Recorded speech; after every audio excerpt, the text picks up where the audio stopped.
Remarkable people overcoming remarkable challenges with resilience, dedication, community, and grit. Listen as they share their stories of overcoming adversity. Open your eyes to what is genuinely possible for all of us. Authentic Adversity with host Chris Howe. Welcome back to the Authentic Adversity podcast. If you're enjoying the content, please like, comment, and of course, subscribe. Today, I have the honor of sitting down with a friend of mine.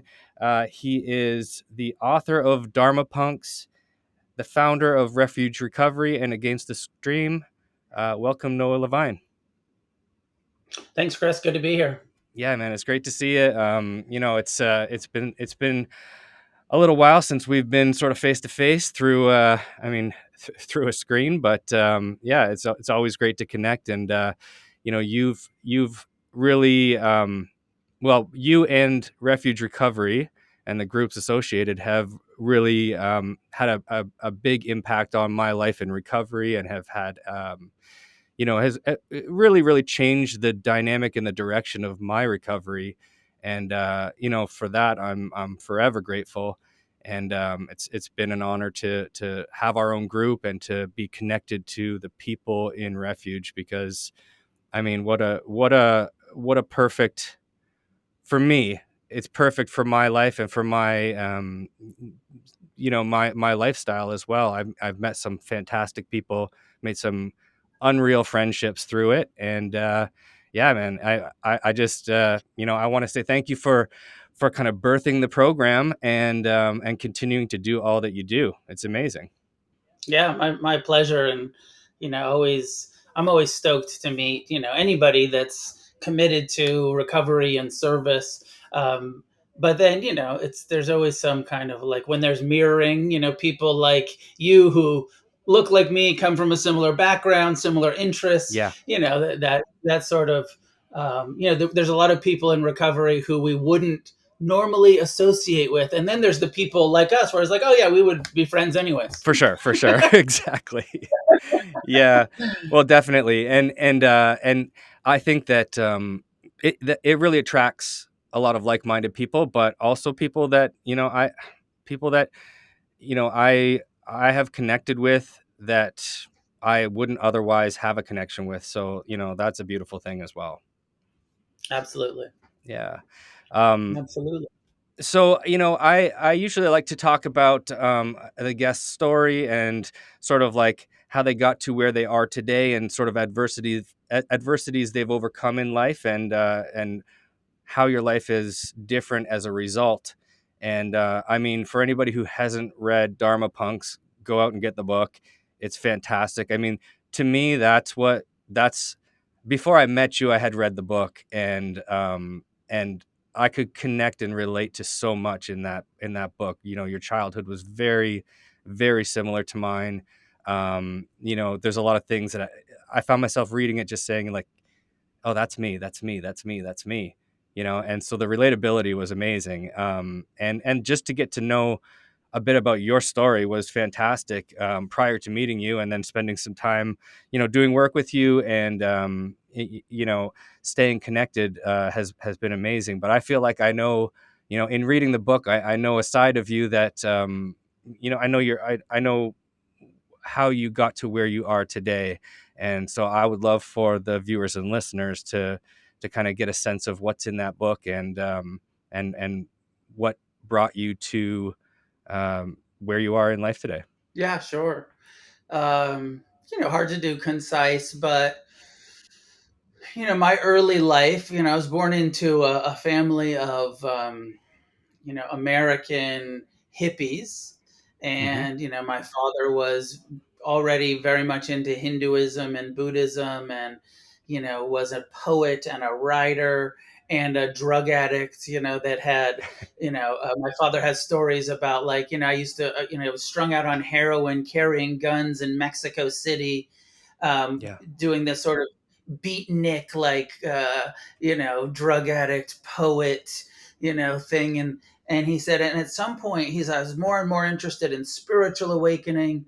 He said, and at some point, I just wanted to know truth. I just wanted to know, I think he framed it as, I just wanted to know God more than I wanted to continue to get high. And Okay. that was, and this is like before I was born, right? So I'm born into this family where my father's doing service at San Quentin, teaching meditation. He did a book called Death Row about his work with inmates in San Quentin. He's doing death and dying work, working with Ram Dass, Elizabeth Kubler-Ross, and so my father, Stephen Levine, has written 12 books, something like that. Right. A real kind of one of the Western New Age pioneers of spirituality. So I'm born into this family, but my parents are divorced by the time I'm 2 years old. My mother's an alcoholic. My, father is very committed to service and meditation and teaching, not that committed to parenting. Right. Right. In in a lot of ways, he's prioritizing his path over his parenting. Okay. And I have some trauma in my early life, and my mother remarries, abusive stepfather. By the time I'm 5 years old, I'm consciously contemplating suicide. Right. I have like an ideation, I have a plan, I have a desire to not exist by the time I'm 5. Yeah. Now, this is also coupled with my father's death and dying work in hospice and Buddhist Hindu ideology, where he tells me we don't really die, there's reincarnation. Right. This body dies, but we're in this process, this cycle of over and over. Mm-hmm. So when I'm 5 years old and I'm like, fuck this family, this, abusive stepfather, I'll just kill myself and start over. Right. For me, I think it's a reset. Yeah. I think it's like in the cartoons when, they get killed, but they're there the next episode, the coyote and the roadrunner murdering each other every episode. Yeah. Right. And then kind of like, oh, but you continue. You're there the next episode. Yeah. So, a lot of pain, a lot of angst, a lot of confusion in my early life, which led for me to being like, well, what's that stuff my dad's smoking? What's that stuff my mom's drinking? What are those little square tabs of, paper, those sheets of paper in the film canister in the freezer? Right. So by the time I'm 6, I'm smoking weed. By the time I'm 7, I'm drinking booze. By the time I'm 10, I'm eating acid. I'm stealing my mom's mushrooms. Like, I'm a child just going hard in drugs. That's young. Yeah. Really young. Right. But it was there. Yeah. It was there. And I didn't want to feel. And I was like, oh, this makes me not feel. Right. Or it makes me temporarily feel better. So I started self-medicating really, really young. Yeah. And it was fun. It was fun for a minute. Right. It was, and, one of the formative things that happened for me is feeling so disconnected with my family, feeling so, disenfranchised, even though I'm kind of growing up as a little white kid with white privilege, still feeling like disenfranchised in the world. Right. Yeah. I found punk rock at 10 years old. I when I heard the Sex Pistols, when I heard Black Flag, so I'm born 71. So I'm talking about like 1980, 1981. Right. And when I heard that music, I was like, oh, okay, these people get it. The punk rockers are screaming, how I feel. Yeah. And that, that led to like having, by the time I was 12, I was going to punk shows, all ages shows in Santa Cruz, where I grew up, connected with the misfits, with the outsiders. It gave me some, what later in Buddhism we call Sangha and recovery fellowship. Yeah. Community. Gave me some community and a sense of belonging. But also lots of violence, lots of drugs, right. lots of dangerous situations. the punk rockers fighting with the skinheads and the we had this all ages club when I was a teenager that half of the time they were like a hip hop breakdancing club and Okay. half of the time they were a punk Oh, club. cool. So then the punks and the breakdancers weren't getting along in the early 80s, Right. and we would clash and there'd be all these fights with the kind of hip hop kids and the punk rock kids. Yeah, I bet.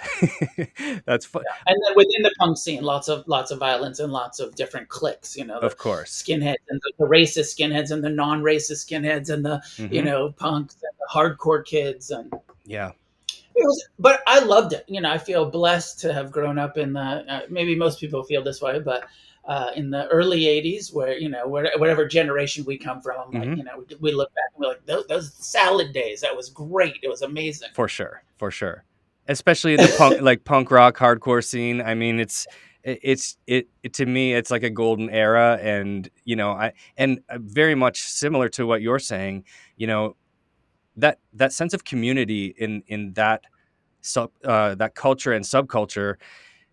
It brought me everything that I was searching for when I didn't have it as a child. So it checked a lot of boxes for me. But as you said, in checking those boxes came a lot of violence, a lot of substance abuse, a lot of tension and anxiety and that sort of thing. But the music still kept us somehow united, or somehow they kept us in that community and really gave us something to hold on to, I think. Yeah, absolutely. And then the party ended, pretty quickly for me. By 1985, 86, I'm doing coke. I'm starting to inject heroin and doing speedballs. I'm smoking crack. Like I had like a 2-year crack run from, from 15 to 17 years old, and 3 felony arrests and juvenile hall, and lost my contact with the punk scene because I was more interested in getting loaded. I was more, I was too strung out to even bother going to the show. And I was committing crimes and getting locked up. But it turned it around for me. Like, I also can look back, that's 35 years ago now. And I can look back with gratitude, with that sort of gratitude of the suffering that led me to the desperation. I got sober in 1988 when I was 17 years old, sitting in juvenile hall and, looking at probably being locked up for a long time and having that breakthrough moment, that aha, that moment of clarity, spiritual awakening, whatever we want to call it. Yeah. Where for the first time in my life, I realized I was there based on my actions. Accountability. Yeah. Just a little bit of accountability, just a little bit of personal responsibility. Yeah. Where up until that time, and I'd been in that place a dozen times, the same jail, and I started getting arrested when I was 11, and this is this is 6 years later, or 8 years later, 6 years later when I'm 17. But before that, it was always blame. And it was society and the system and the cops and the hippies and the, religious right. And I was like blaming everybody else for my crime and my violence and my exactly as we do, right? Fiction, Yeah. I'm a product of my environment, right? Like it's your fault. You made me this way. Yeah. Which is hopeless, right? As long as it's all blame, then there's no free will to change. I felt quite stuck until I had that moment where I knew I was an addict. I knew I was a drug addict. I'd been trying to stop smoking crack. I did the classic stuff that everybody does of like, well, I'll just only drink and smoke weed. Right. And then start drinking and then hard drugs and then start trying to just smoke weed and then drinking and then hard drugs. So, 2 things happened where I started going to 12-step meetings voluntarily. I'd been court ordered to 12-step meetings since I was like 13 years old. Right. I knew about it. Yeah. But I went because I was looking, I had some hope. Right. And when I was in that, willingness and that hope, My father took the opportunity on the phone Hmm. to give me basic meditation instructions, Yeah. basic mindfulness of the breath, mindfulness, present time awareness. And so I was just sitting in my cell meditating, Right. trying to ignore my mind and bring my attention to my breath. Yeah. And I found a little bit of, I couldn't do it very well. I was detoxing and I was, Right. my mind was going to prison and regret and prison and regret and prison and shame from the past and Yeah. future and past. But I got a little bit of relief from bringing my attention, and it was a revelation to me. I didn't realize I could ignore my mind. Hmm. I just been obeying my mind my whole life, Right. Yeah. doing whatever my head told me to do, which was getting me locked up over and over. Yeah. And then that mindful intervention of actually you can choose to ignore your mind and pay attention to your breath. You can't stop your mind, Hmm. but you can let it in the background and you can redirect and come back to the body over and over. Right. Right. And I had the direct experience of like, this is really fucking hard, but it works a little bit. There's Yeah. there's a, and in the 12 step rooms, they're saying, well, pray and God will restore you to sanity. And I was like, that makes no sense to me. Hmm. I'll Well, try yeah. it, but it doesn't make any sense to me at all. Um, but the mindfulness, the meditation was like, oh no, this is an action that I can do myself. And Yeah. that was, it was a huge turning point for me. This episode of the Authentic Adversity podcast is brought to you and sponsored by Another Road Drug and Alcohol Treatment Center. Another Road offers a client-centered recovery program tailored to every individual's circumstances. Their focus is to create a supportive, healing environment rather than a rigid, rule-based institution. Their dedicated commitment upholds the individual values respecting each person's desire for recovery. Another Road understands that every individual requires a unique and focused approach to their recovery. Certain modalities of treatment are introduced along with the tools necessary for each client. Located in a rural setting, their addiction treatment center for all genders provides the perfect setting for a transformative recovery experience and sense of belonging. The private residential treatment facility offers an unparalleled program with counselors that have in-depth knowledge based on varying years of experience in addiction. Another Road utilizes unique, individual-focused plans for recovery that address the complexities of drug addiction, alcoholism, and prescription medication misuse. They have a 65% success rate when clients follow their program. I know many people who have completed this program, and they have absolutely rave reviews. To learn more, visit anotherroad.ca. I think that's a great, a really important point, because I think a lot of us who start out in 12-step rooms, those rooms save our lives. And I will never say a bad word about 12-step rooms and I still am, I'll still go to a 12-step meeting, and really get a lot from it. But there is that piece that I think, for a lot of us, especially in early recovery, when they talk about the higher power piece and the praying and this sort of thing, well, you know, we're in a position where we think, well, if there is a higher power or a God of some sort, why has he landed me in the place that I'm at today? And, there's a lot of pushback and a lot of, and I think a lot of us leave those rooms for fear of those words, or for fear of it being, uh, a, a religious program, or people say a cult, or whatever, but I know that I spent 10 years coming in and out of the rooms, always running from that one, the two things, the higher power and the word God. And because I needed something tangible that I could, that could be, that I could feel change, and that I could do on my own, and something that, I pushed back a lot on. I can't put my faith into something that I can't see, or I can't, um, you know, eh, I pushed back hard on it. And I think a lot of people, younger people especially, coming into the rooms, that is a huge barrier. And so to sort of, find mindfulness and meditation where it is bringing me tangible results, and I can actually feel the change, and I can actually, this is a practice I can do myself. And, I can do a 5-minute meditation or a 35-minute meditation and have tangible results where I can feel better. I can disconnect from the pain that I may be in, and I can I'm not changing my reality, but I'm moving through it, and I'm not just giving it up to something that I can't see or feel or touch. That's so key. Changing our relationship Right. to our reality, Yeah. rather than just being in that reactive, I hate pain, I love pleasure, Right. fight or flight, of actually learning to sit in, learning to be uncomfortable, Hmm. learning to be with pain, learning eventually compassion for pain, which was foreign. I didn't know how to do that. It Right. took me years to learn how to actually care about myself Yeah. Yeah.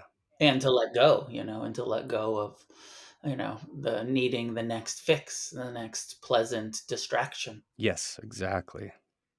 Yeah. Right. And temporary distraction. Temporary Hmm. distraction and repetitive, Yes. repetitive craving for our temporary distractions. Sure. Yeah. So, that was the huge, shift for me. And then, there was I was a sober punk rocker. I Mhm. ended up in a group home, and you know and I was going to 12 step, but I didn't really feel like I belonged there. I met some people. I met some guys that like came into the juvie and were doing service, Mhm. but I didn't really click with them, Right. but good enough, at least a little bit of community.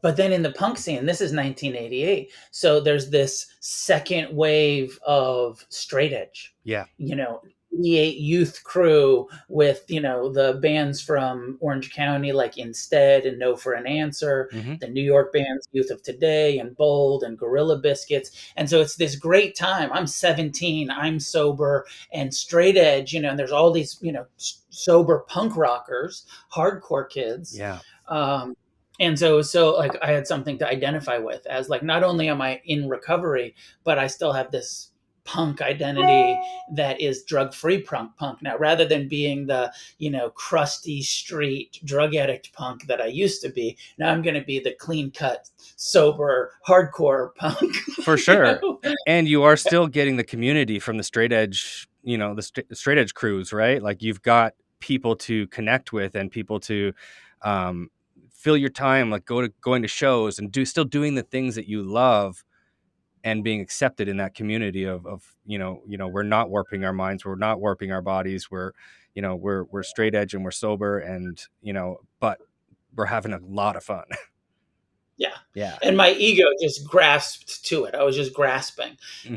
and so um yeah, I met one other guy in Santa Cruz, my friend Russ, who became and continues to be the singer for Good Riddance Hmm. and Only Crime, and and he was sober too, and we were like these teenage sober straight edge kids, and there was no straight edge scene really in Santa Cruz except for us, Oh yeah. and then we sort of created this scene, and but we would go to Berkeley and go to Gilman Street and see all the bands that were coming through, and it was a good time, and I got more serious. It took me about a year and a half to get serious about my meditation practice. That first year, I was half-assed about it. I still thought if I could get the motorcycle, the lowrider, the girlfriend, Hmm.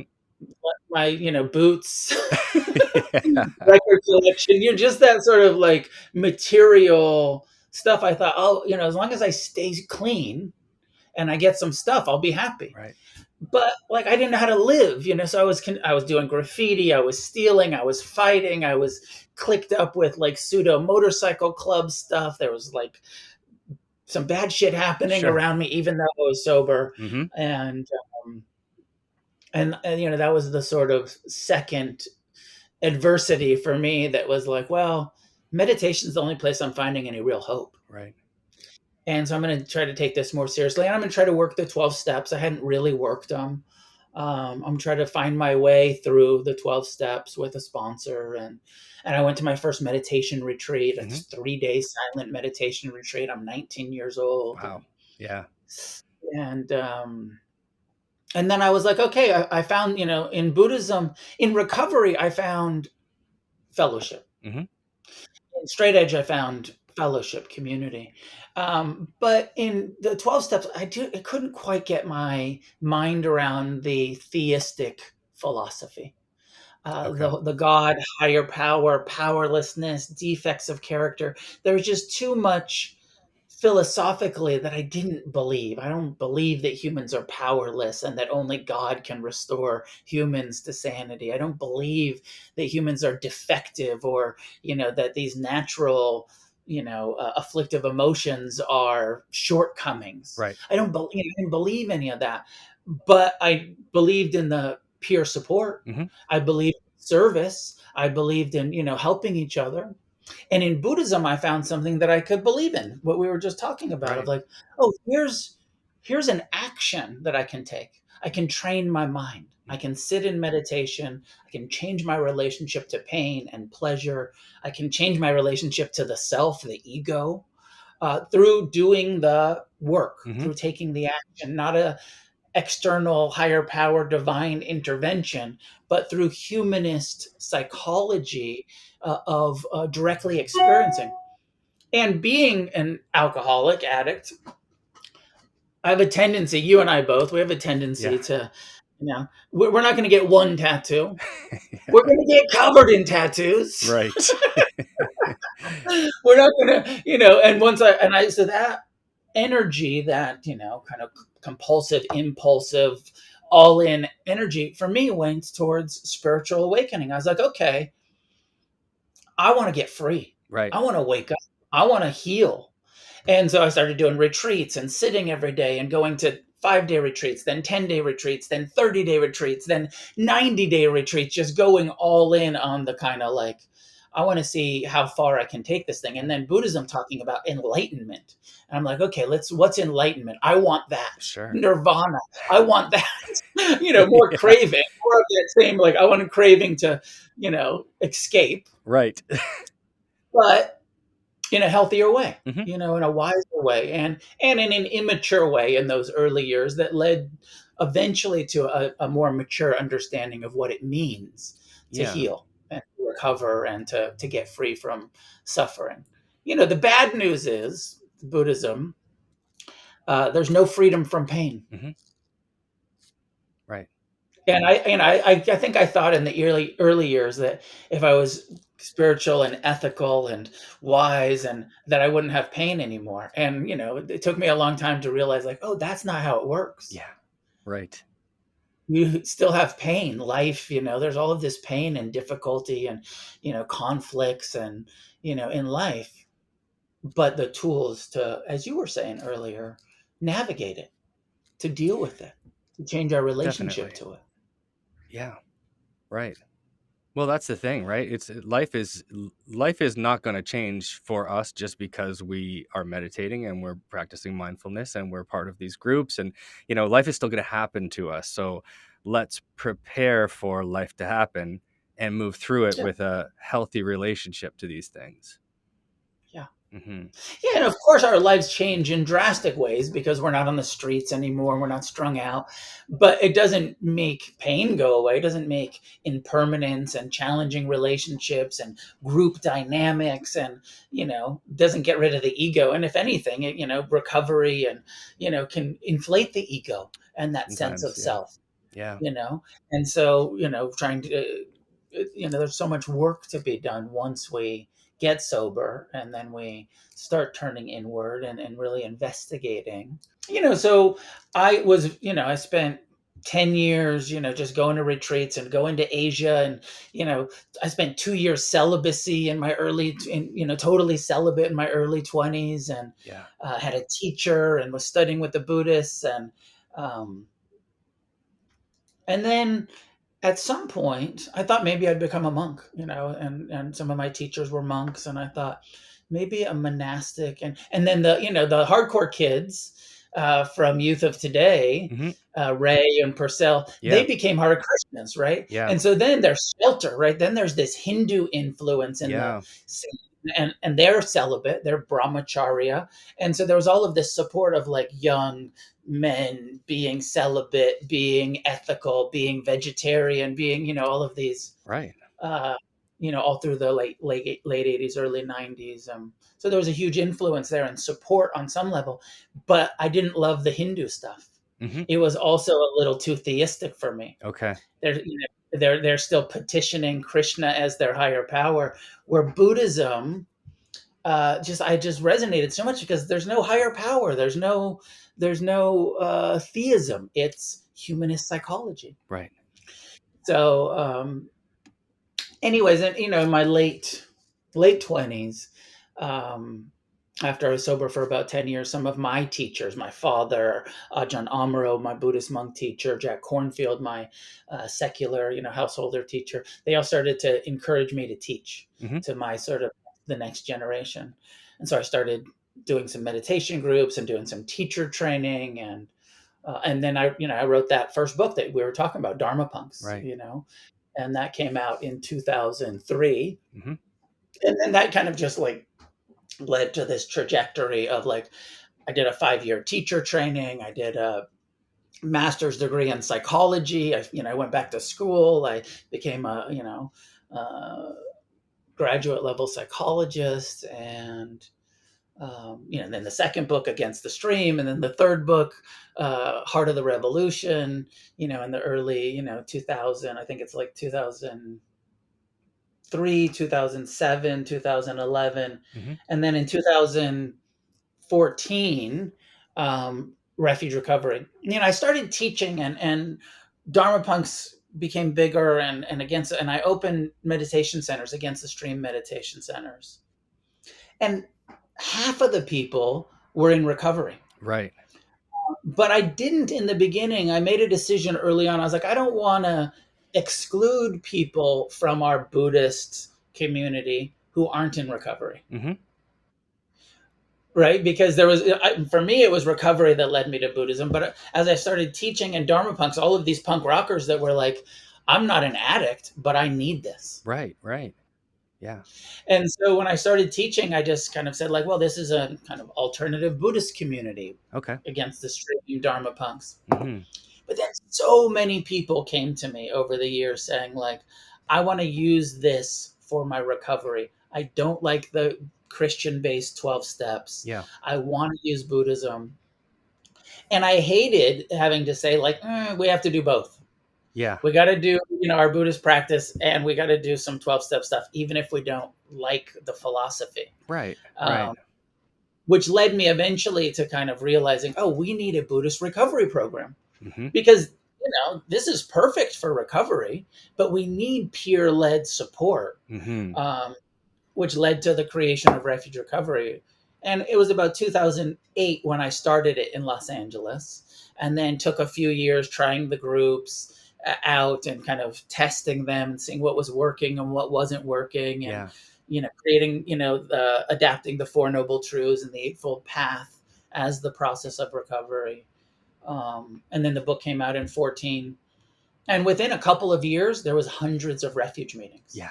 I think by the time we were like 4 years in, we were up to almost 800 refuge recovery meetings around the world. Wow. Because when the book came out, there was just so much hunger for it. Yeah. And people, both the 12-step people who were like, I need to learn to meditate and I like Buddhism, and the people who were like, oh, I don't like the 12 steps, but I need to get into a recovery program. Yes. So, it just really, took off in a big way. For sure. And 12 step does encourage meditation as well. So like there is a bit of a crossover there, and and Refuge has a set of inventories. Like there is, to me, it feels like Refuge takes all the practical pieces from 12 step and adapts them into a program that I can use, and leaves all the other stuff.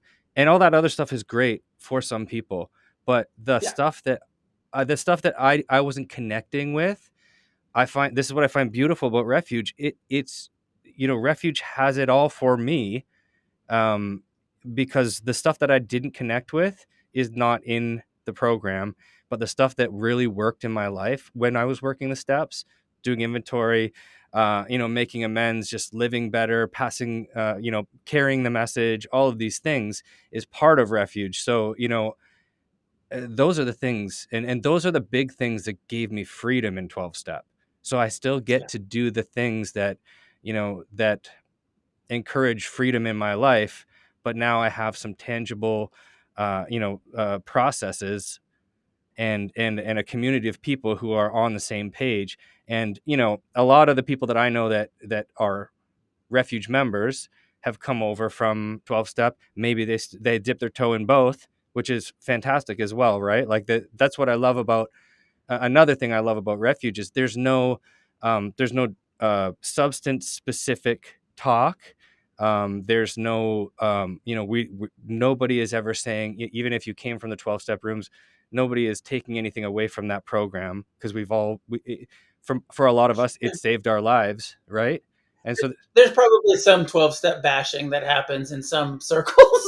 maybe in some circles, I know that the meetings that I've been in, it gets shut down real quick because, Yeah. And as the founder, like you, I'm always really open about, I still go to 12 steps. It says in the book, go to 12-step meetings yeah, for community. I'm always trying, I'm a little bit, as a, long-term member of 12-step community, I'm happy to critique it a little bit and talk about the stuff that doesn't make sense to me. right. But I'm also always honest about, I'm still a member. And I still attend, and Yeah.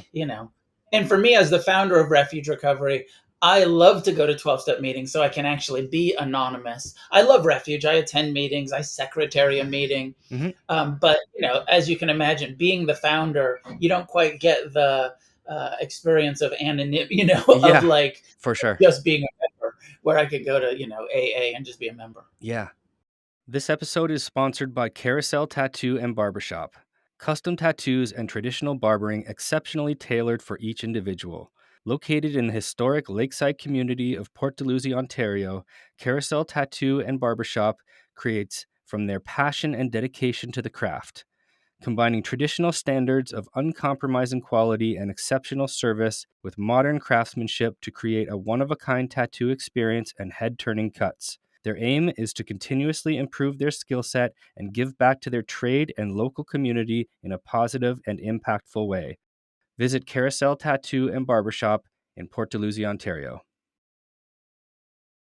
I was talking about how Refuge, kind of exploded in, hundreds of meetings, and I made some mistakes, and I've made lots of mistakes As in we my all have, life. yeah. But I made some mistakes around not creating enough structure, Okay.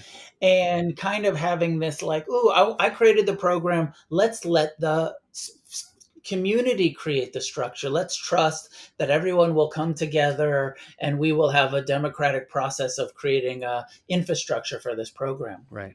which made it really wild, wild west, anarchist. And I wasn't really standing in the responsibility Okay. that I had as Hmm. the founder. And I was trying to be non-attached, but it really was irresponsible. Right. And so then, there's a lot of crosstalk happening in meetings, and a lot of people trying to use meetings to like build their therapy practice or to play meditation teacher, or Yeah. it got really messy. And I ended up, getting this really big board of directors, kind of like, yeah, everybody, I think we had 15 directors or something. Okay. And, one of the things that I've had to wake up to is my own arrogance, of kind of, I think I'm quite confident, but, my own arrogance around like, oh, I didn't see how south it was going to go. Right.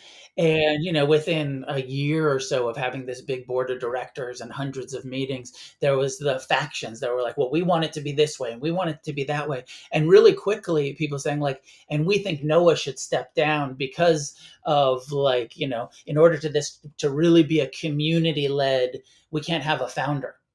you know? Okay. Yeah. And that's sort of like Bill Wilson didn't put his name on the Alcoholics Anonymous book, even though he wrote it. You Right. know, why is Neil's name on the Refuge book? Which, fair enough. You know, good question. Hmm. Um, but anyways, the attacks started coming. You know, Okay. the kind of really the criticism, the blame, and and then there was a totally false accusation from a woman that I was dating Hmm. that just led to a cancellation. You know, basically 5 years ago, you know, 30 I'm 30 years sober. I, you know, am like have dedicated my whole life to this thing. I'd recently been divorced. I was dating again. I was probably being a little bit reckless in my dating life, not super careful, kind of, you know, meeting people online and not getting to know them well enough Right. before, you know, dating. Um and it led to this, you know, complete implosion and sort of cancellation behind almost, you know, almost no truth to what was being said, but it didn't matter Yeah. because, you know, it starts the you know, and some people in both in the Refuge Recovery and Against the Stream community used it as an opportunity to take power. Hundreds of thousands of dollars were stolen from the nonprofit, the mailing list, all Wow. of that stuff. Yeah. And I share that authentic adversity. 30 years into recovery, being at this place where, you know, my, you know, reputation was, you know, destroyed, tarnished. My own meditation teachers in the Buddhist secular establishment in the kind of Western insight, like, you know, Spirit Rock, also turned on me. They're like, "Ooh, you're bad for business. There's a lot of, Mm. you know, bad for business. You got to go away." Yeah. So what an interesting, for me, the way that I framed it and continue to, opportunity to practice what I preach. Like I preach compassion and forgiveness and Yep. acceptance you know, to be, you know, my late 40s and 30 years sober and lose everything. Yeah. Both of my nonprofits went away, all of my income, all of my status, everything. The publishers were like, we might have to cancel your, you know, like Mm. some of these authors that are getting canceled, there's so much pressure on the publisher that they're like pulling their books, you know. Wow. Yeah. You know, little side note to that, I was like, so if you cancel my publishing contract, does that mean I get the rights to my books back? Mm. And they were like, yeah, we'll return to you. I was like, you should totally cancel me. Yeah. I would love to have the rights to my books back because you're making all the money off of these fucking books. I make Right. peanuts. Give them back to me. I'll self-publish them. Yeah. They decided to hold on to them because they were still selling. Right. Uh, so just the adversity and the, you know, the being able to walk through, you know, heartbreak, betrayal, Hmm. and really having to look at what's my part, what's my side of the street, what did I do to create this, and the kind of seeing like, oh, I had some unskillful behaviors, even Hmm. if they were not anything that I was accused of, but just, you know, there were some minor, unskillful, unconscious. I wasn't so conscious. I said earlier I was being irresponsible. I wasn't so conscious about my power, how I was seen as the teacher, the founder, Yeah. you know, Hmm. white male patriarch of this, you know, community that had grown to thousands and thousands of people. And but what a wonderful healing opportunity Mm. to really walk through it and be heartbroken, but to tend to my own heartbreak and to go and make amends. You know, there's people who, like I said, stole Right. hundreds of thousands of dollars, but I had a part and I had caused some harm to them too, offended and been unskillful with them in some ways. So to go and make a direct amends to people Mm. who had lied about me, who had created the whole scandal and who had, you know, stolen all of that stuff, but still have that willingness to be like, I know what to do. My Right. recovery principles are I take full responsibility for what's true about what I've done. Hmm. And I don't get to, you know, you have your karma. Right. I Yeah. I don't you know, you're responsible for what you did here, but I'm still going to take responsibility for what I did here. Hmm. And I'm 5 years out of that. That was all 5 years ago now. Yeah. And been able to rebuild Refuge and Against the Stream, and working on a new book, and um, and learned a lot. And it was a wonderful experience that I recommend. I think every spiritual teacher, every should be canceled. Right. Yeah. Good for the ego. It's so good for the process of healing. Hmm. It's traumatic financially, and I'm a parent, and I worry about, providing for my children and all of that. But Yeah. I've always said and believed it's not about the money. Money doesn't buy happiness. Yeah. I like money, and I like toys, and I like motorcycles and lowriders and all of that For stuff. sure. I like the stuff that costs money. But having that opportunity to go from successful to, failure, Hmm. and everything going away, and then starting over Right. and rebuilding, Yeah. hopefully with more wisdom and more understanding that, like in Refuge Recovery, we need an infrastructure. And Yeah. I can't wait for the community to create that. That's something that I have to create. Yeah. We needed the guiding principles, we needed the essential elements Hmm. in order for this thing to not implode on itself again. Right. Yeah. For sure. So You know, it I prompted a was, lot of that.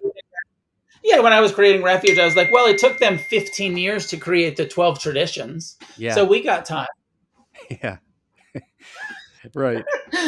But within 5 years, it was, uh, the divisions, the schism was already, there. And Hmm. so now we're rebuilding. And I think Refuge is back at about 400 meetings, a couple hundred online, couple hundred in person. Yeah. And, every week there's new meetings starting, and it's regrowing. Yeah. For I sure. mean, the pandemic didn't help, losing all of the meetings during the pandemic and everyone having to go online. Then it's a whole rebuilding process. Yeah, definitely. But I think so I think that because there's so many online refuge meetings, I think that the people are now really hungry for in person, right? So I think in where we are today, like out of this pandemic, and able to meet in groups and that sort of thing, I think that um I'm seeing more and more in-person meetings popping up. Um I'm actually going to open an in-person within the next couple months. I actually just sent an email last week about it, and because my community, I don't have an in-person refuge meeting within an hour's driving distance.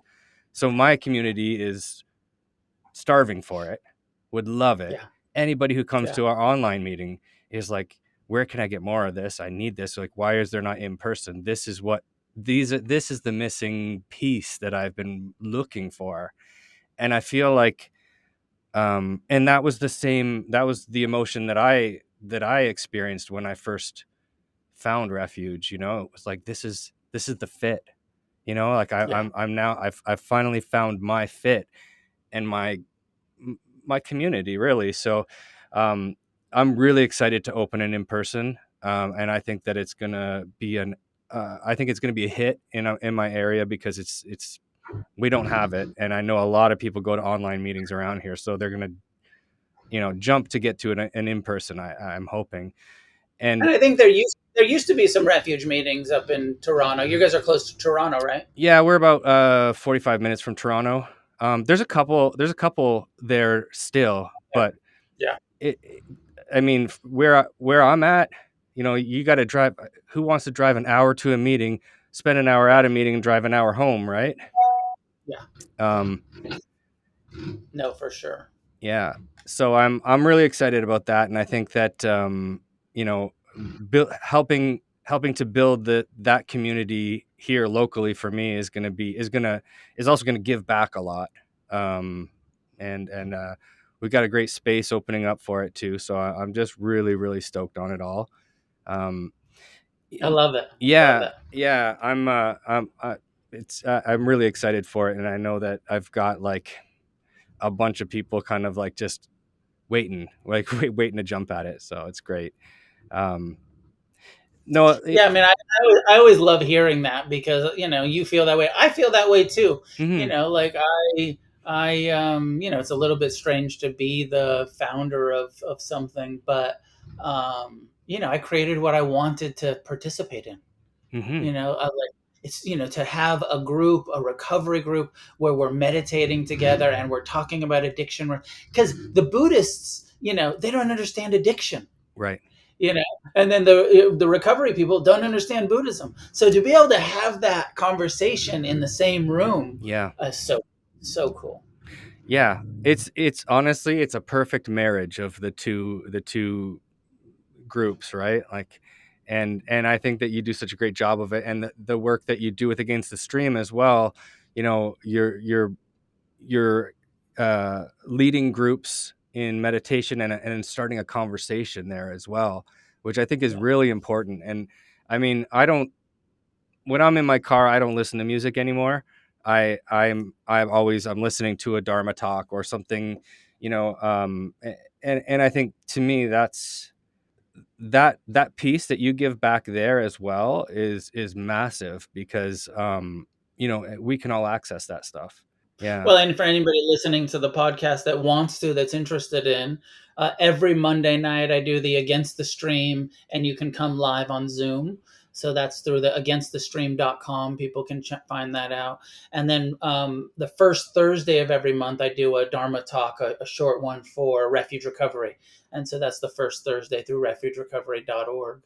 And anybody interested in meetings, go to the refugerecovery.org, come to Against the Stream. I do retreats. We were talking before we started the podcast about, I've got a retreat next week on the East Coast in upstate New York. Hmm. I'd love to get back up to Canada. I used to teach in Canada quite a bit, but it's been a few years. Yeah. So I just need the right invitation, someone to help me, organize some things, but I'm happy to come. Hmm. I love to travel and do some classes and some day longs and some retreats. And so hopefully I'll get up to visit you guys at some point. Well, for sure. Let's keep that conversation going because I definitely love to talk about helping to coordinate something like that. Yeah. Yeah. Um, Noah, just before we get going, is there anything that you would like to tell somebody who is let me see, on the verge of they're maybe in their rock bottom moment, or they're nearing that moment, they're kind of like circling the drain, and is there a message that you could give to somebody who's out there sick and suffering, that knows that recovery is out there but really doesn't think it's possible? Yeah. I mean, it's so hard to kind of just give a pithy kind of advice. Yeah. Uh, but here's what I'll say: if Chris Howe can recover, anyone can recover. Yeah. Yeah. And that's really like the message, right? Like if we can do it, anybody can do it. We're not, we're fucked up kids, like, and we got it. Like anybody can get it if you're willing to do it, and Yeah. that's really like the message of like, if I can, you can. Right. And we can do this together. Hmm. But we both remember being in that hopeless situation, and no matter what anybody said to us, it didn't help that much. Right. But eventually, when we, pull our head out of our ass and out of denial and out of, Yeah. we look around and be like, oh, those are people who are like me who are recovering. It is possible. Yeah. There's that terminal uniqueness of like, I'm the only one that can't. Right. And it's just not true, And it's like, if there's any kind of statement that I might make to that new person is like, your mind is lying to you. That's very true. That's very true. What you do know is you can't trust your own fucking mind that tells you you can't heal. You Absolutely. can. It's hard, but you can. Yeah. I love that. I love that. Amazing. Well, Noah, I know you mentioned the refugerecovery.org and the Against the Stream stuff. I'll copy that on the show notes. Is there any other social media that you want to mention I that mean, if anyone wants to get to know you better or follow up on your I stuff? not really. I mean, I have my, Against the Stream has a social media Refuge has a social media. I have Noah Levine 108 on Instagram. I imagine you'll post this. We'll both be posting it together on IG. Yeah. So I mean, I don't care much about social media. It's a necessary Yeah. evil as far as I'm concerned for these kind of conversations. Right. Uh, but yeah, I think, I'd love if there's people that hear it and get interested, go to Refuge meetings, come check out Against the Stream, come to a meditation retreat with me when, I'm just putting out my schedule for next year. I have a weekend in January. I have a 3-day in April. I'm taking a group of people to Thailand this year. I wish you and Joe were coming with us. Oh, yeah. We're going in November. But I'm scheduling again for next year for December 24 to Okay. take a group to Thailand. So That's anyway, interesting. Yeah. We haven't been in a few years. So, yeah, the last time we were there was just at the beginning of the pandemic. And, yeah, we hadn't been, we haven't been in about 4 years now. So that would be really interesting. I'd love to get on that. maybe we can make it happen. Perfect. Well, let's keep chatting about that as the years go by and time goes by. But it's always great to catch up with you, Noah. It's been an honor and a pleasure to work with you. Communicate with you. Always be have you as a support. You're not a person that leaves messages unread or unresponded to and that sort of thing. And I'm grateful for that. You've helped change my life in ways that I can't even describe. So appreciate you. I love you, man. And thank you for everything. Thanks, Chris. Thanks for having me on. This was really cool to do. And thank you for all the good, service work you're doing. Appreciate it.